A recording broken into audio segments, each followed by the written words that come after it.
Welcome to the Afterspin, opinions from thought leaders in our state. I want to ask Becki Gray and Joe Mavretic, in the past decade, 15 of our 100 counties grew more than 10% in population, but 43 counties actually lost population. Most of them were in the east and far west. We've talked about the urban-rural divide since we first went on the air in 1998. Do you see any hope for these counties losing people, and if so, what is it, Joe? No, I don't see any hope. I think it's going to get exacerbate over time. There are a whole lot of pieces to this puzzle. The first one is, we've said on this show, if you watch the Tour de France and look at French countryside, that's what we're going to look like in the east and the west. A few little rural pockets around a whole lot of open land, specialty agriculture at best. From a political point of view, the federal government has made sure that we stay confused. We had a pretty good way to elect representatives until it went to one man, one vote. And that means that the major counties are going to dominate this state without any recourse for the small counties. And if you listen to the geographers and geologists, about 20 to 30% of coastal North Carolina by the end of this century will be swamp and marsh. Interesting. And that brings to the fore the issue of insurance and when we're going to have the courage to say, if you build in the plains that are going to be flooded, you have no way to insure your risk. Interesting. So we've just heard the doom and gloom predictions so far as this is concerned. Do you have a positive word, Becki? Of course I do. You know I do. Now, Joe did a really good job of outlining what the challenges are, and they are not small and they are not insignificant. I, however, really am much more optimistic if we put policies in place that direct that kind of growth and allow that kind of growth. And you can do that through deregulation. You can do it through, sensible land use regulation. We talked earlier in this show about energy and the impact in the Atlantic Coast Pipeline and those kind of things. Making sure that there are good energy sources, cheap, available energy sources in the eastern part of the state. All of those things that promote growth no matter where you are, but particularly in the eastern part of the state. And again, reduce those regulations and put some things in place so that entrepreneurs are willing to take that. Okay. Let me give you an example. So what's going to keep people from continuing to move off the land? Well, let me give you an example. In Kinston, Vivian Howard went in and started that restaurant, the Chef and the Farmer.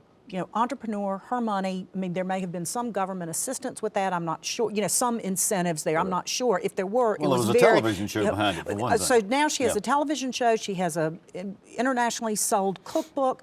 She has opened another restaurant. Followed behind that are small breweries, gift shops, art galleries, those kind of things. I mean, who would have thought people would travel 2 hours from Raleigh to go to Kinston to eat dinner, but yet they are in droves. But Lenore County is still losing population. But that's the kind of innovation and thinking that we need. I agree, but the problem is that in the political arena, when you come to Raleigh, you are elected to represent your district. And your district is in urban or a suburban area. You're going to represent that district. That's where you're going to focus your energies. The people who come from these small counties, these poor counties, these counties that are losing population, their voice is not going to be heard nearly enough to do the things that you want done. And what I see is this horrible situation where we have big cities, congested suburbs, no transportation around the state or within those cities and suburbs, and festering problems of people who can't get a job, can't live not too far away to get a job, people that are dependent on the base.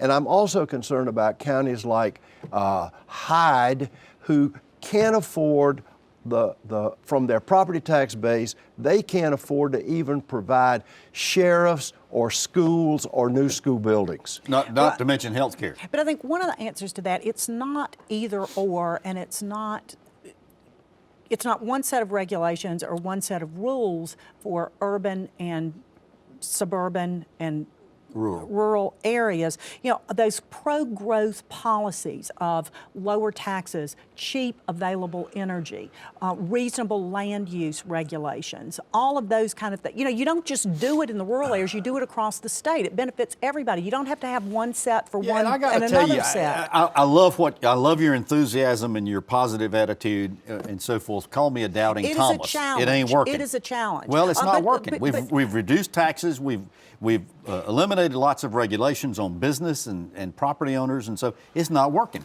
But what's the answer? I mean, do you turn around and then, I mean, you know, does the state of North Carolina go in and buy all of eastern North Carolina? I mean, you know, what do you do? We've been talking about this since 1998. We're probably going to continue. Well, I hear Chris often say, well, if we hadn't cut all those taxes, we'd have had the money to do this. Well, first of all, only 50% of those taxes went to education, for example. But here's the trick. How do you cut taxes in Hyde County? You don't. How do you raise taxes in Hyde County? You don't. They're tax burdened already too much. So what do you do when Hyde County needs to do this? They don't have the wherewithal to do it. Do you think that the General Assembly, dominated by urban and suburban areas, are going to say, hey, let's take some of the money and send down to Hyde? Not going to happen. But what's good for one is good for the entire state. But I think we would be remiss in this to. Is it really? Well, what we've said, what we've done and tried hasn't worked. You know, we have these different tier divisions where, you know, certain, you know, we've done that, and those get more money. They get more of the incentives and the economic money. Will, you know, that hasn't worked. So I think we need to, but I think we'd be remiss, and just real quick, because I know we're running out of time, if we didn't mention education and the role that community colleges can fit in this. And I think that with Peter Hans at the helm of the community college system, I think we're in as good a shape as we can possibly be with making sure those educational opportunities are available. This is a topic that we need to be looking at very strongly in 2020, and I hope we get both of you back here in order to do that and talk more about it. We thank you for watching the After Spin. We'll have more video all during the week on ncspin.com.